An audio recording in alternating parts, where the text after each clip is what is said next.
Eat it all, and you'll be good for a month. Does that work? Now let's split it in 30 portion or 90 portions, 3 meals a day, a little bit, and then take that every day. After 30 days, you're in vibrant health and everything is fine. It's exactly the same thing with your stem cells. Massive release for a short amount of time is very different than just having a little bit more every day. That's what these studies are showing. So the conclusion is that bone marrow stem cells constitutes the natural renewal system of the body, simply supporting the release of stem cells from the bone marrow. Putting more stem cells in the blood allows to combat entropy or aging or just the natural process of life. You just repair everything every day. How can I see that this is happening in real life? Because everything that I'm talking about is done on rats and mice and cats and different animals.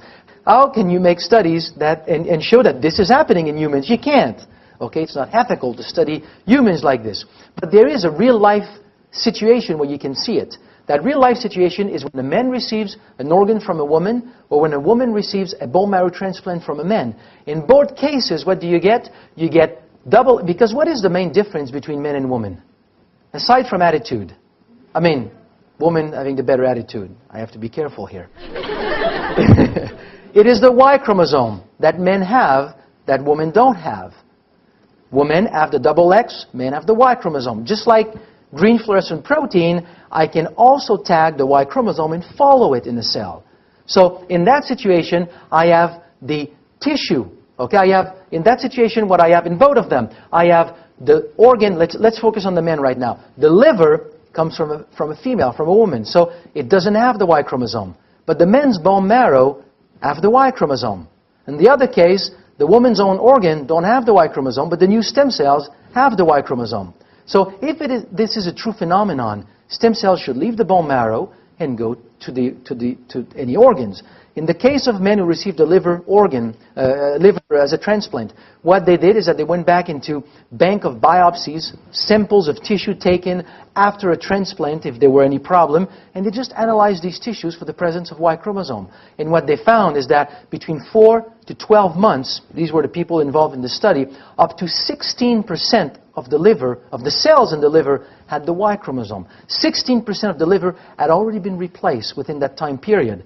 But one individual who passed away after 4 months and a half of serious complication, 40% of his liver was his own liver, made of his own stem cells.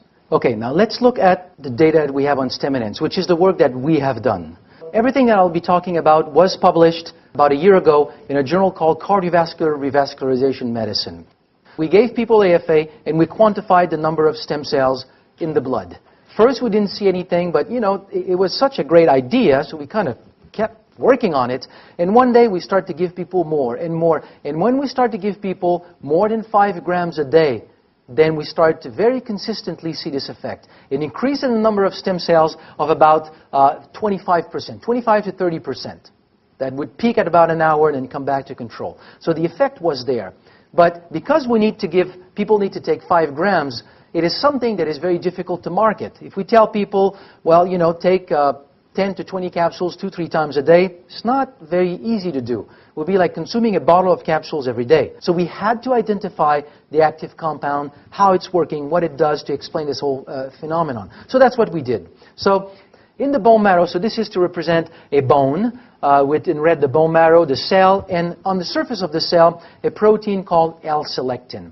When L-selectin is activated, it leads to the expression of a baseball glove called CXCR4. It's a receptor. It's a receptor that is specific for a molecule called SDF1, stromal-derived factor 1. If you remember well, SDF1 is the molecule that is released by an injured tissue to call for help.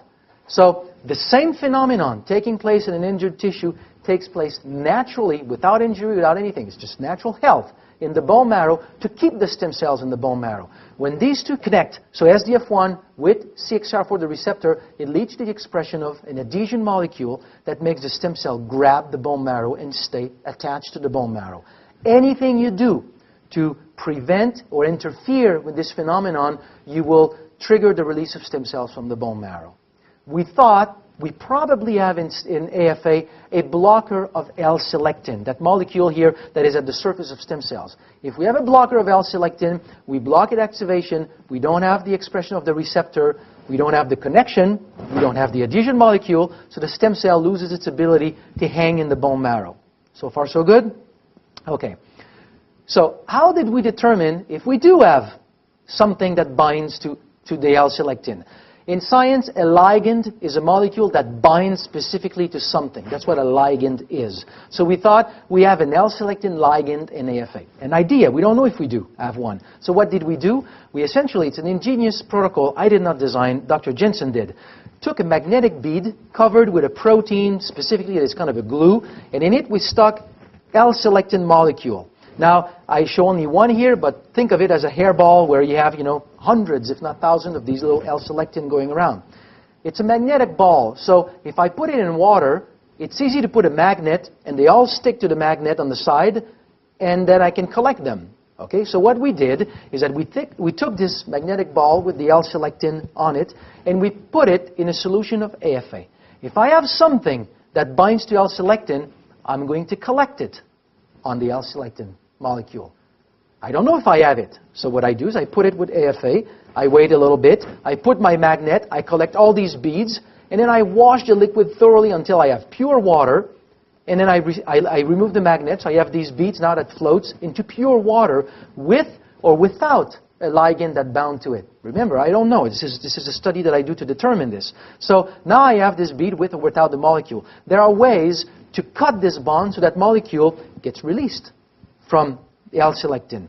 So I do these techniques, I release that molecule, then I put the magnet again, collect these beads, and now I take the liquid. So in that liquid, if there is a molecule that specifically binds to L-selectin, I have isolated it. We have determined that we have in stem enhance a ligand that binds to L-selectin. It could be an activator or a blocker. Through various studies, what we have shown is that it is a blocker. It does not activate L-selectin, but it prevents the activation of L-selectin.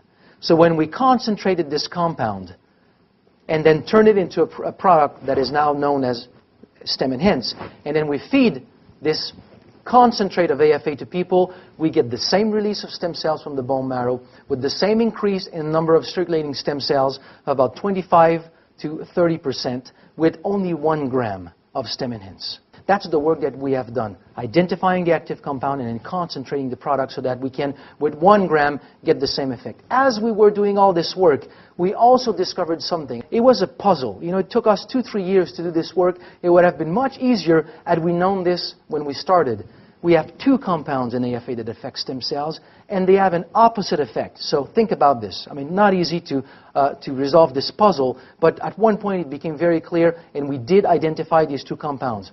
There's a compound that blocks L-selectin, and there's also a polysaccharide that supports the migration of stem cells out of the blood into the tissues. So as you consume this product, the number of stem cells in the blood actually decrease as stem cells leave the blood to go into the tissues. So you have the graph here shown by both. So what is stem enhance? It's a blend of these 2 compounds, these 2 concentrates from AFA, the L-selectin ligand or blocker, and then the polysaccharide blended. So 1 gram of stem enhance supports both the release of stem cells from the bone marrow and their migration into tissues. Now, there's an easy way to summarize all of what I've talked about right now in a very, very, very simple message. Think of health as a balance between 2 phenomena in the body. I have, on one hand, entropy, which is, let's call it aging, going down, slow breakdown of tissue. On the other hand, I have rebuilding, which is what your stem cells are doing. Your health will be determined by what is going on in the body. If the rate of aging, going down, is bigger than the ability to rebuild, you experience unwellness. If your ability to rebuild is greater than how fast you go down, then you will experience wellness or health. Cells die every day. It's a natural process, totally natural process. Stem cells replace these cells every day. It is a natural process. The faster you go down or the faster you rebuild will determine your overall health. And what will determine how much you go down, I will say it's the sum of a number of things. Your genetics, your past injuries, your lifestyle, your diet, your exposure to environmental toxins, your level of stress, your mother-in-law. Put all of that into a bag. Shake the bag. That is the stress applied to your body, for which stem cells need to sort of rebuild or make up for.